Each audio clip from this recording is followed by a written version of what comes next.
सोलापूरच्या सुधीर जाधव यांना जीवापाड जपलेल्या 100 झाडांची अवस्था पाहून वेदना होत आहेत, पण काय करणार?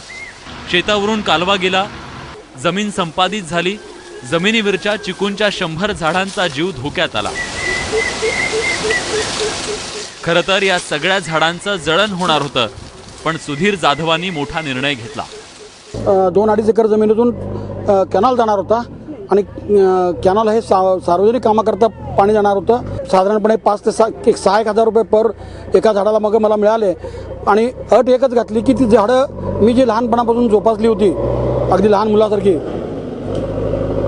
तर ती झाडं मला परत मिळावी आणि ती त्यांनी मला काढून द्यावी।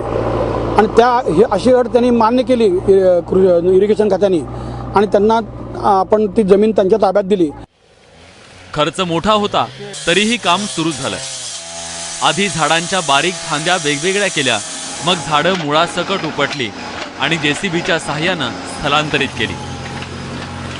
असं वाटलं होतं की मालकांनी ज्यावेळी कॅनलचं काम सुरू झालं त्यावेळी त्यांनी सांगितलं की अशा प्रकारे आपल्याला म्हणजे झाडांचं पुनरुज्जीवन करायचं आहे, दुसरीकडे रोपण करायचं आहे तसं झाड नेऊन।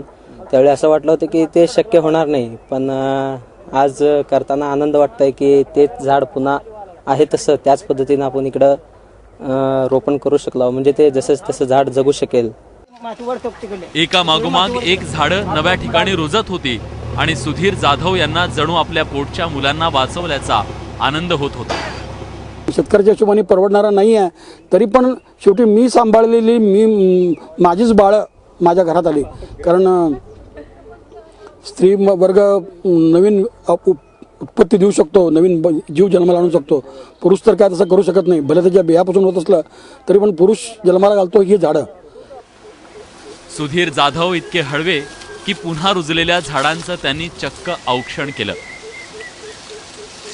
विकास कामांची अंमलबजावणी करताना कित्येकदा वृक्षतोड ही अनिवार्य बनते। शासनाकडून मोबदला मिळाला असल्यामुळं शेतकऱ्यांनाही त्याविषयी फारसं देणं घेणं नसतं, पण सुधीर जाधव यांच्यासारखे शेतकरी फारच कमी असतात जे आपल्या मनाचा मोठेपणा दाखवतात। शासनाकडून मिळालेल्या मोबदल्यातून त्यांनी लाखो रुपये खर्च करून ही झाडं पुन्हा जगवली आहेत। जाधव यांचं हे वृक्षप्रेम प्रत्येक शेतकऱ्यांसाठी अनुकरणीय ठरावं असंच आहे। अयूब कागदीसोबत शिवकुमार पाटील, एबीपी माझा, सोलापूर।